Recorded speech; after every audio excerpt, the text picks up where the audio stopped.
Welcome, good morning. So Janelle, can you go ahead and introduce our speaker? We want to try and keep ourselves tight and timely this morning because I know everybody is really busy.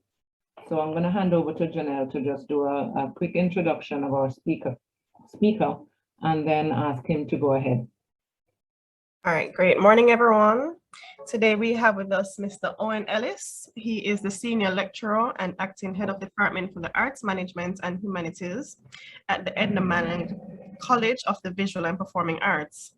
He holds a master's degree in Environmental Studies, which focuses on gender, culture, and environment from the York University in Toronto. And he's also a PhD candidate in Cultural Studies at the Institute of Caribbean Studies at the UMONO. He's a passionate advocate for gender justice and family values, and he's also a member of the CariMAN network and a consulting partner with Parenting Partners Caribbean. His commitment to community development includes serving as a member of the Rotary Club of Kingston, Eastern Port Royal, that is, chairman of the board of directors for Trenchtown Primary School, and president of the Optimist Club of Trenchtown.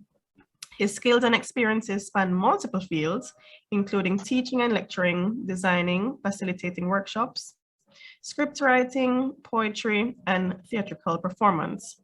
He served as a co-founder, coordinator, facilitator for the Area Youth Foundation as an arts in education community project aimed at promoting social harmony and decreasing violence among urban youth in Kingston. He is an ambassador for the We Transform program at the Rio Cobre Juvenile Correctional Center and member of the board of trustees for the Back to Life Foundation. I mentioned his name as Owen Ellis earlier, but we all know him as Blakka. So Blakka, welcome to our steering committee meeting, and I will just hand over to you at this point now. Thank you so much, Janelle, for that very deep and profound sounding introduction, and it sounds like I'm somebody important. And I am very pleased to join this gathering of good people, good minds, and good spirits. So I'm not gonna give you a very long formal presentation. I believe that something doesn't have to be eternal for its impacts to be immortal. So it's gonna be a very brief sharing, and then invite you all to join me in a collective conversation. I'm gonna share. I love poetry. I write poetry and I love to read poetry. I mean that poetry is a wonderful way to encapsulate some ideas in a way that is easily remembered and easily accessed. I'm gonna share 2 poems really. One at the beginning and one at the end, and then in between that I'll just share some ideas to fill the gap at the very large sandwich. The first poem speaks to the very common negative normative narrative that we have around maleness in the Caribbean. And the final poem is one that speaks to aspirational idea of what we can. So the first one is man, and the closing one is making man. The kind of man that we hope to make work together. I'm gonna start with man, which as I said speaks to really echoes the ideas that we hopefully can address in our work. Man is me, tough seed, rough passion planted, uprooted, unwanted, gall in your honey, crosses pan the country, fire and ice, kind of wicked, but nice. Is me, Dan man, Ginal, hustler, walkabout, sweet mouth, scout, stout, chat out. Leader, lover, soldier, chatter, saintly sinner, breadwinner, dream taker, the builder and the wrecker, the killer and the killer, pumping pain, squirting pleasure, exerting power, make like God but bad like a devil. Wet up sun and burn down rain, sharp and steady, hard and heavy. Rate me or fear me, you can't scare me. This is raw and real me, and who no hear me, feel me. That is the image of manhood that has been valorized, promoted, encouraged, and that we see all around us in this Jamaica land we hopefully still love. And the attempts to address that framing of men and boys and manhood is part of what has given rise to a very interesting, for me, exciting project that I want to share with you. And it's called Affirming Fatherhood. The background then, Affirming Fatherhood. As a partner in Parenting Partners Caribbean, I've been witness to and associated with an evolving idea. The preliminary evaluation of PPC's current training activities and review of potential work beyond the end of its current project. So recognition among PPC partners of a real need to more effectively address the interests and needs of fathers differently from mothers. And the idea that might be an ideal time for that. Why? The fact is that there's an increase in interest in things to do with men and fathers. You might find that this year, Father's Day got a little bit more attention on radio and on TV in the press. There seemed to be a growing interest in putting Father's Day on the calendar in hopefully in the same way that Mother's Day is. And there were radio programs and TV programs and campaigns that seem to be suggesting that we are prepared now to celebrate fatherhood and celebrate men in their roles as parents. And a good example of that is the Father's Day event that was put on by Fathers Incorporated, led by Dr. Herbert Gale, which marked 30 years of Fathers Incorporated. It was a fantastic program with a number of speakers that really exemplified the idea that, hey, we can spend some time celebrating the good fathers where they are. And the release of the book, Masculinity and Fathering in Jamaica, by Professor Patricia Anderson, also summarizes the significant research done over years that says it might be a good idea to look more closely at what's happening with men and fathers in Jamaica and the wider Caribbean. Of that came the idea among Parenting Partners and CariMAN, and I straddle both organizations, to do something significant, something large, and something hopefully impactful around fatherhood in the Caribbean.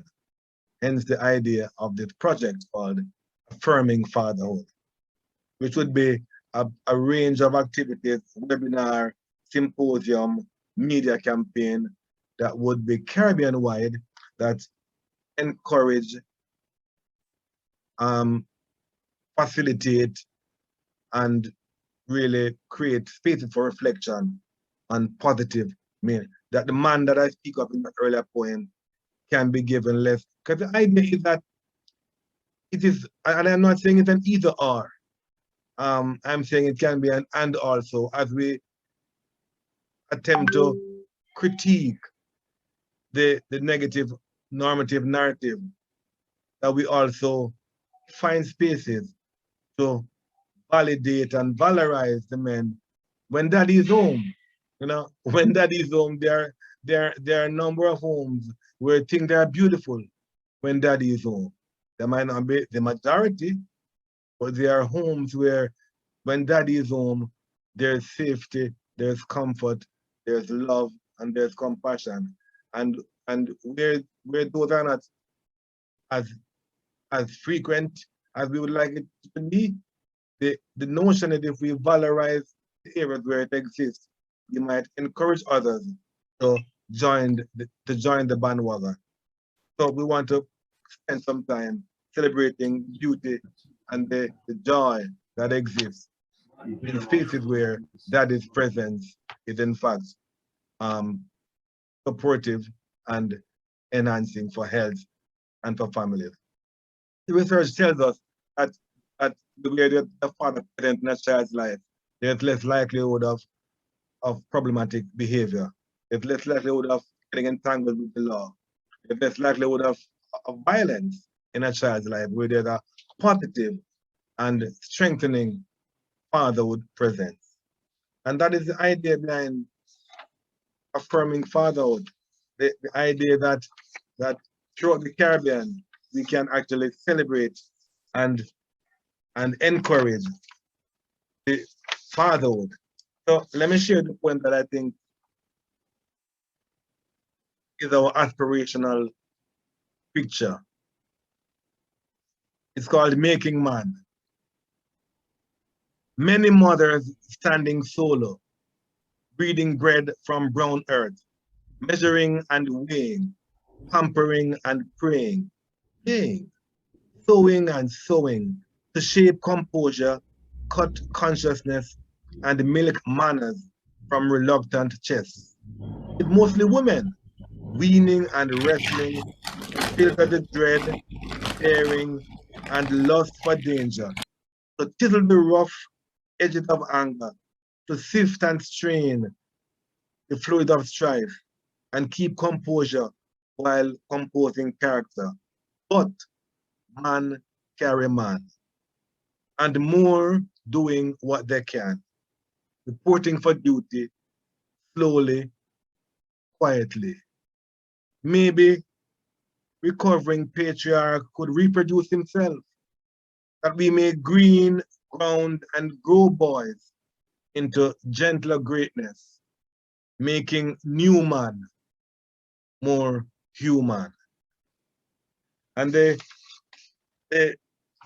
little poem that we're going to be hearing in various Caribbean voices all around the region, in all the accents from Belize, Trinidad and Tobago, says, you know the stories about the ones not doing as they should.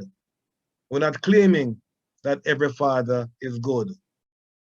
We recognize the positive role models who've done all they could. So we're celebrating male parents. We're affirming fatherhood. This is an invitation to people around the Caribbean region. Join the affirmation and share your positive reflection. There can be something good and pleasant, empowering and rewarding for families that can redound to less violence in our society when daddy is home. Let's talk about it now.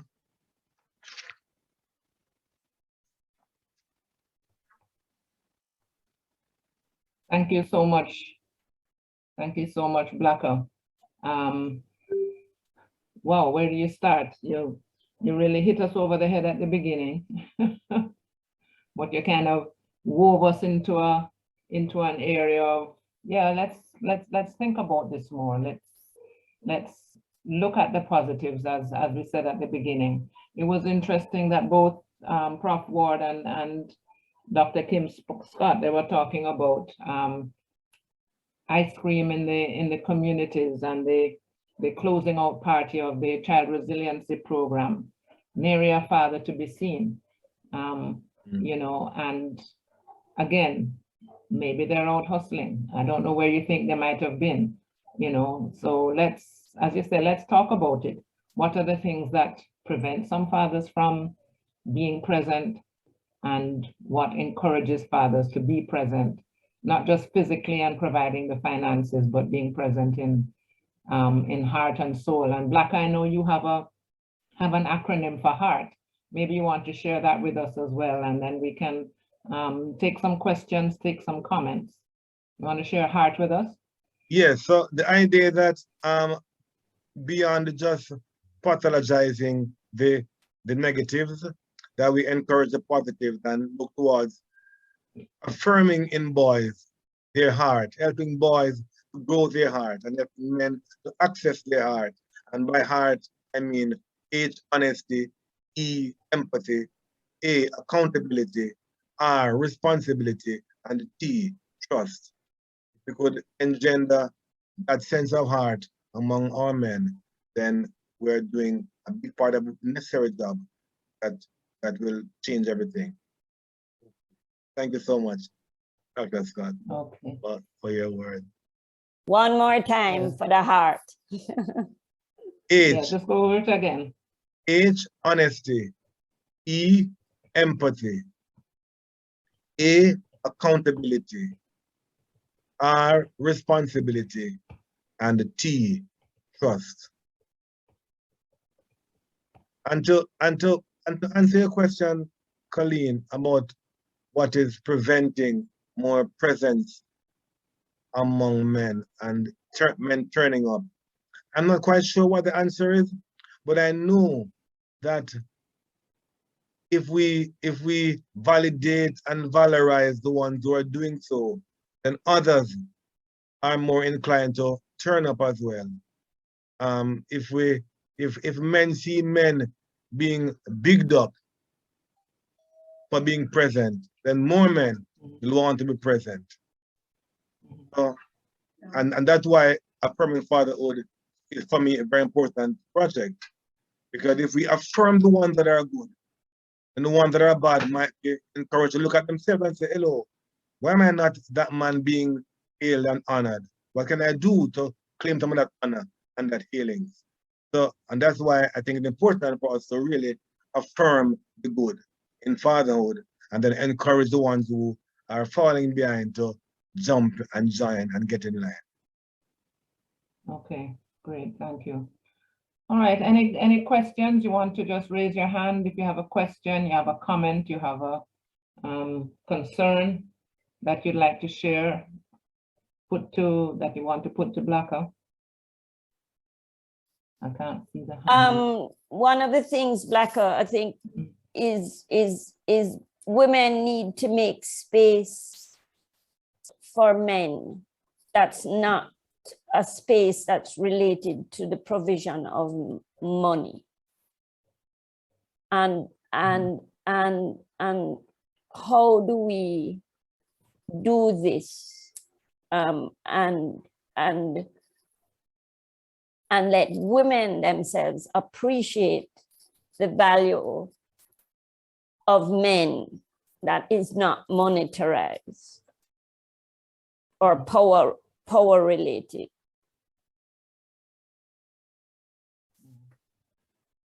Yeah, I think men have to also take some of the responsibility for that, and it's a societal thing, I think, because we have been told that part of what defines my value as a man is money. If I can dangle a car key, I can pull my wallet. The way that images seem to underline what we rate and honor and respect among men, you know, the car key and the fat wallet and being able to spend on your kids. And women and men have been socialized to see that as a mark of value for men. And so to the man who is loving to his children, is affirming and is caring, but can't provide for them financially, is told that he's not really a man. So we need to have a conversation with communities, with families, about how do we change that dynamic so that, yes, men have to work and earn, but they can also be valued for the other thing that they do. Turn up on a football match and coach the boys and teach them a song and tell them stories and those things. Take your son to the barber and the clinic and those things. If we can begin to value those involvement of men among men and women and in families and communities, then I think we're making the steps toward addressing that issue. I see your hand, thank you. Hillary. Hillary. Go ahead, Hillary. Thank you and good morning. Powerful. Thank you, Blakka. Powerful. In 5 minutes, you have given us all kinds of things to think about. Totally agree with the necessity to support. So I've got question and comment. So a quick comment about, ways of doing this, and it's a question, that when we're running workshops, when we're running sessions in the communities with both women and men, and we're wanting to address issues like gender-based violence, well, this is the Violence Prevention Alliance, so obviously we're running sessions addressing violence, that we use, how can we more often use Blakka's approach and refer to sessions like these as heart sessions, HEART sessions. I was trying to find, with a group that I worked with in St. Thomas last week, alternative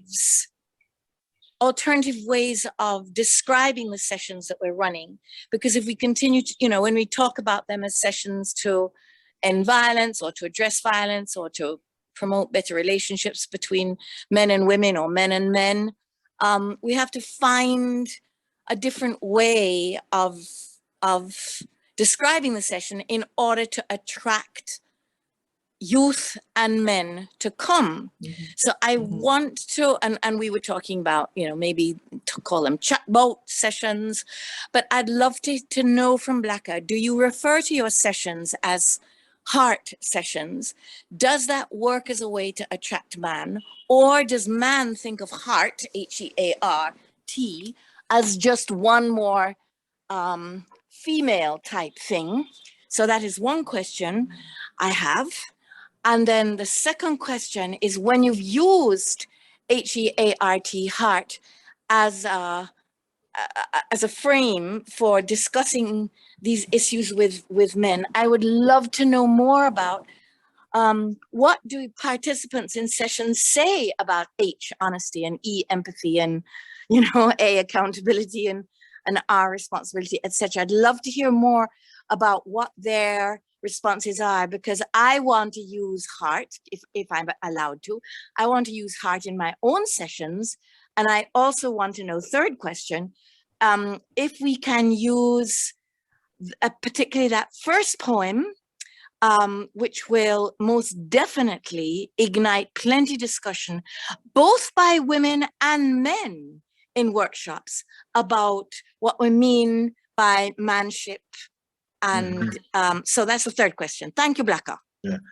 Well, first, I wouldn't begin with the framework and the concept of heart. Sometimes these concepts just sound very intellectual, or they sound as if we're trying to make men mushy and emotional, and it creates a wall. But we can start with honesty without even using the word honesty. That poem, which men can relate to, man, the genial, hustler, walkabout, tout, scatbout, is a beginning. And if we ask people to share, how do you really feel? What do you really think? We have begun to create a frame for honesty without even using the word honesty. If men are encouraged to say how you really feel as a man, what do you really think as a man about how you're treated by your baby mother, or society, then we begin to have honest conversation without even using the term honesty. We can then, in the back reflection, say what we're doing here is looking at honesty. And if you feel how I feel, then we're really approaching. For example, I've talked to some young men about domestic violence, and I approached empathy by saying to them, when they were saying that, you know, you have to get boxed, because I mean, man, I'm mad. She did me, she violate or box her. I said, okay, hold on. As a youth, we live in the ghetto. How do you feel when a policeman, a young boy police, you're a big man in your 50s and 40s, and they can start box you? I'm saying, yeah, it feels a way. You got a little bad, I'm saying, okay, you see me the woman feel. And we have begun to create a space where they have begun to empathize with what women feel. So we begin to look at empathy without saying the word empathy. So it is all really about approach. We end up talking about honesty and empathy without even the word. Like I'm saying, imagine how she feels when you box her. Like how you feel when the man beat you. And that's how we begin the process. It's really about not so much the what, but the how. The process that will get men sharing their heart. And we end up with honesty, empathy, because I'm saying, okay, you hit woman, then I'm saying, me wrong, and I'm wrong. And I should apologize, accountability. So we can approach the framework of heart without using the heart to begin with. But in reflection, here, this is what we have been talking about. Am I making sense? Yes, totally. Absolutely. And in Yeah, the two finding parts of the ways to question. affirm fatherhood, do you think, Blakka, that one of the things that we as women, well, maybe not even women, but I mean, I'm talking as a woman, can do, does it work when I'm introduced to a youth or a man, you know, and a male of any age? So, okay, this is John Smith. Hello, John Smith, and John Smith is a carpenter, or John Smith is an engineer, whoever he is a way of affirming his fatherhood for me as a woman to say, happy to meet you, and tell me, are you a father too? Or does a man feel that when a woman says that to him, I'm treading on, you know, why am I asking that? I mean, I want to find ways to validate his fatherhood. Yeah, I think we learn from experience and observation that Jamaican people generally, but men particularly, put a big value on that thing called respect in the various ways how they understand it. Respect, disrespect a man, to diss a man, to challenge his sense of respect is almost a capital offense. So it challenges to find ways to establish respect, to find ways to not indicate even the slightest hint of disrespect. So to ask a man, are you a father, might be a great space if he's a father. Say, yeah, man, I have 10 pitney, because fatherhood is again another indicator of a man's value of himself.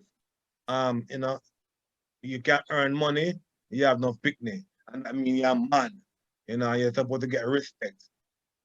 So it's to find ways to have that conversation without attempting to be disrespecting, without attempting to challenge his sense of respect. It's to find ways to begin by giving him respect. So maybe it's not about how much whether you have any children, but what do you do for a living? What are you good at? What do you love? And what you love can also be what you're good at because you know about it. It can be given a man asking a man, you know, who's your favorite football team? And it's a place of, yeah, affirmation, because I'm a Man U fan and I can tell about Man U players and so on. And we begin that space where there's confidence, there's knowledge, and with that comes respect. Then we might get to talking about other things like fatherhood and economics and so on. It's really about neatly, male ego is fragile. Let's face it. So it's to find ways to dance around the ego, to allow men to feel empowered enough to then begin to reveal their heart. Just before we, thanks, Blakka, just before we ask Judith Wedderburn, Hillary had asked about the possibility of using the poem in some of her sessions. Absolutely. It's in my book, Rhythm and Riddles. Some people in this group have copies. Copies are available. I can help you with a copy. Or you can get them from some of the bookshops or from the publisher. And I'm okay with just giving you a print of the poem itself. Use it. Okay. Yeah, man. Okay. All right, thanks. Hi, Judy. Welcome. Go ahead. Unmute. Yes, thank you, Colleen. Thank you for allowing me this space. Thanks to VPA for making this morning possible so that we could be having this conversation with Blakka, and of course to Blakka for introducing, as usual, many important ways that challenge us to do what we're doing, you know, how we are doing. So Blakka, thank you for reminding us of the need for women to make space for men in ways that are not related to money primarily. I think that clearly that's an important strategy. We have to figure out how to make it happen. Here is a question though. How do we do this? And I am throwing out that we would need to discuss amongst women, men, or the women, if we're addressing women, to say we have to find a way to involve men that respect men that's not related to their money. Can we please discuss the different kinds of spaces in which women live where we want this to happen? So would we need to explore, for example, if the woman or the women are experiencing power over from their children's father, or if the woman is experiencing abuse of any kind? Can we clarify that space? Can we work through that space with the woman so that while she's trying to cope with all of that, she can actually see the value of involving the men, the children's fathers, in ways that are not only related to money? So I think we need to have that approach as well, to support the woman who would like to do so, but she's living in a space where it's very difficult for her. Okay, Yeah, thanks, so yeah, wow, that's a heavy one, Judith. And Judith, you beat me. But okay, so here's the thing. A lot of relationships, courtships, relationships that end up with some spousal arrangement in our Jamaican context begin in ways that are problematic. And it would be good to encourage the conversation with women to find out, to drill down into what attracted you to a particular man in the beginning. And sadly, in many cases, it might be the very fact that you have a good job, you have a good car, you can be a good provider. And that's part of the issue. But it might be, if women are encouraged to think about it more deeply and to really reflect on it, they might say, because you have a nice smile, I like when wearing clothes, you know, to the other things that makes a man attractive and a likely candidate for husband or spouse. But if we can get that conversation with couples, with women, about why is a man attractive, what makes a man a worthwhile candidate, what them call you, why you respond, and so on, it would begin that conversation that goes beyond, at least begin to problematize whether it is the fact that him can buy a good gift. So, because that transactional nature of relationships in Jamaica is an issue. And to get men to also think and ask themselves, what do I bring to the table beyond the fact that I have power in my money, and my wallet fat, I'm gonna get paid every month. What do I bring to the table? What can I bring to the table beyond paying the bills, you know, paying the bills or giving the thrills? What do I bring to the table as a member of the family? What are my skills? And it to get men to even consider an inventory of skills beyond what they can do, like change the oil on the car or fix a tire. But, you know, can you make a meal? Can you make your own bed? Can you change a diaper? You know what? So it would be good to have that convo among families and communities about what people bring to the table, so that women can also be encouraged to feel empowered beyond just domestic work, and for men to feel empowered beyond financial obligations. It's really about facilitating difficult but necessary conversations around why you like this person, both from men and from women. And we might get to some of the root of that issue with the money being the power and so on. Where it's an issue now with abuse and violence, then the challenge is to get men to really accept, understand, and deal with the A in the heart, accountability. And there are ways to get men to if you mess up, and then decide what you're gonna do about it. Certainly, if they come from other men who they respect, then we can get men to really open that space of accountability and seek help where they need help, where men are violent or are having issues with anger management or having issues with power over. So don't know if that helps. Thanks, Blacka. That's very useful. Thank you, Blacka. And I think what I'm hearing you saying is that there's so many conversations that we do need to have just in terms of relationships. Yes. You know, for women and for men, you know, because, you know, very often women hold on to certain, you know, heartfelt things that it's always sort of almost like a trade-off.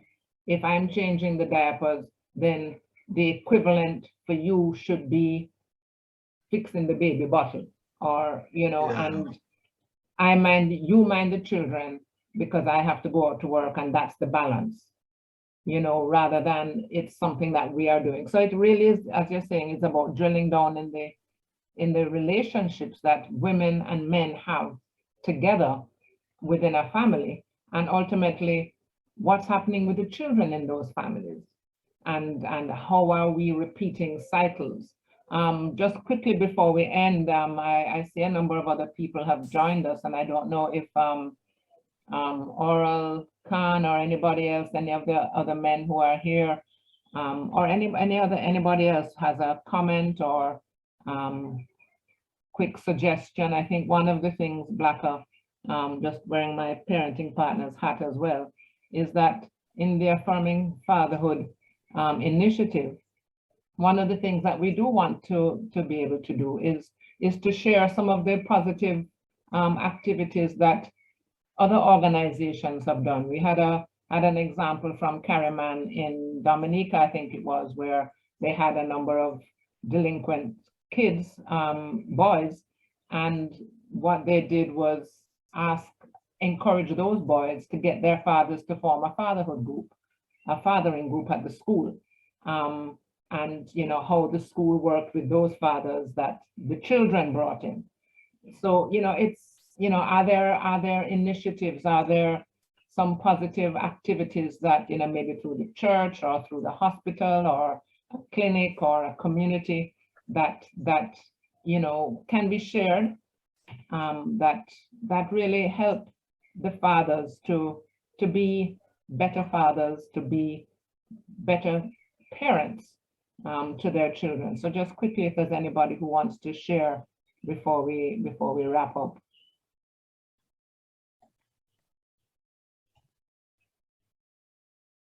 Colleen, Archbishop has his hand up in video. Go ahead, please. Yes, I just saw that. Go ahead, please, Archbishop. Just unmute. Not hearing you. Just unmute. Can you hear me now? Yes, Yes, I'm we looking can. into the future, and I'm saying thanks to Dr. Ellis. I'm looking in the future. Yes, I'm sir. wondering if something could be done in all our primary schools, our high schools, and in our tertiary institutions to tell our young men what their role is as fathers. Because it starts way down there. And something else, what could be done to assist our women who are being beaten and are afraid to talk? I spoke to a lady once, and she had a black eye, and I said to her, "What happened?" She said, "Mosquito bite me." The man punched her in her eye. What can we do to help our women to report before they are badly damaged or before they die? Something has to be done, because some people are really afraid. Definitely. Yeah. Yeah, I'm sure Blacka will respond to that, but let me just add before he responds. I really agree that men have been socialized to look at masculinity, well, not just men, everybody, to look at masculinity in a particular way, and the more negative images have, you know, been dominant, and it's time that we need to look at what masculinity really ought to be.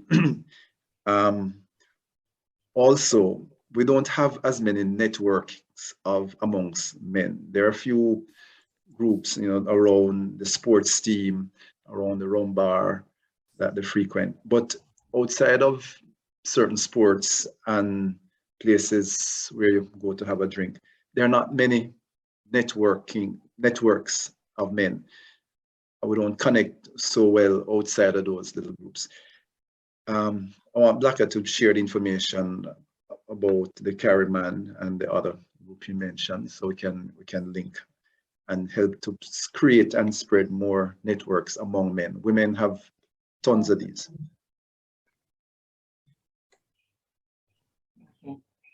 Thank you. If I might quickly say, CariMAN is a network, a Caribbean-wide network of individuals and agencies that are committed to working with men and boys to stand with women, to challenge gender-based violence, to look at ways to encourage positive sense of what it means to be a man, and to help men to look at their health and well-being as role models for boys. And Jamaica has a very small CariMAN representative body, just really 5 of us, and we certainly would love to have more men joining CariMAN Jamaica, so we can just have conversations and perhaps attempt projects that would make us into a more visible and active network. So definitely the Jamaica rep, the board rep on CariMAN from Jamaica is Joseph Heron, and it's Joseph Heron, Father Reverend Dave Hazel, Fabian Thomas, and myself are the 4 of us really, and people who's Jamaica Trinidad are basically, we 5 are the CariMAN Jamaica, and we're certainly ready and willing to invite more men to join us. And sorry, and left out Charles Hyatt Jr., Charles Hyatt II, but we are basically it. But you're right, we need to have stronger, larger, and more visible and active networks of men to really begin to make an impact. So please join us at CariMAN. And you can get my number from VPA, and I can link you with Joseph, and we can get no formality. Just join us as a man, as a part of CariMAN Jamaica. Okay, thanks. And Janet, I see you posted something in the chat. I don't know if you want to just speak to that just very quickly in terms of how we engage with men and the research that was done in the 90s. Well, I put it in there because I'm just about to have to run out. But Blakka will remember, and others may as well, that we did work across the region with groups of men talking about their role as men and as fathers. And we found it really important to have men talk with them, among men, period, and not always with women. Sometimes after they'd had a few sessions and understood better where they were coming from, then they wanted to share it with their partners, with women in a dialogue. But we found that trying to talk about men within a mixed group was difficult. So I wanted to make that caution. But there were also men, even this is now how many years ago, in the 90s, mid 90s, who were even then champing at wanting to get out of this narrow box of prescribed manhood, who I remember vividly a man talking about how when his wife was ill, he did everything for her. He washed her clothes, he even changed her napkins and all of that when she was sick. He said, but I could never let my friends know that. Yeah. I could never, my buddies wouldn't see that as worthy. So finding spaces where men can let go some of that or widen the box. Perhaps is that what we have to say?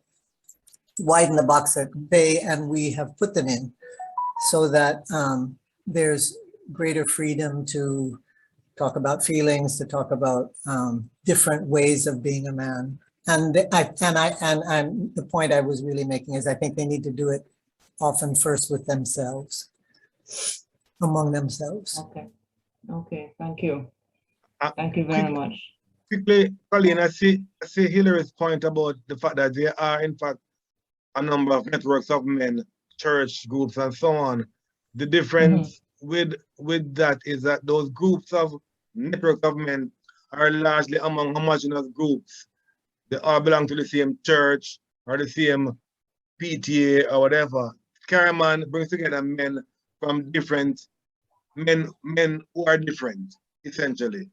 So among CariMAN, you have Christian, Rasta, atheist, a variety of different men, and that's what's different with CariMAN and a group like CariMAN. Bring men together who are from various different demographics. Okay, all right. Prof. Ward, do you want to say anything before we wrap up? We're a little bit after 9, and I know people have to move on. And Janelle, you have something to stand by with. I just really want to thank Blakka and everybody. I think creating a space for men, a safe space for men, where they can share and empower each other is very important.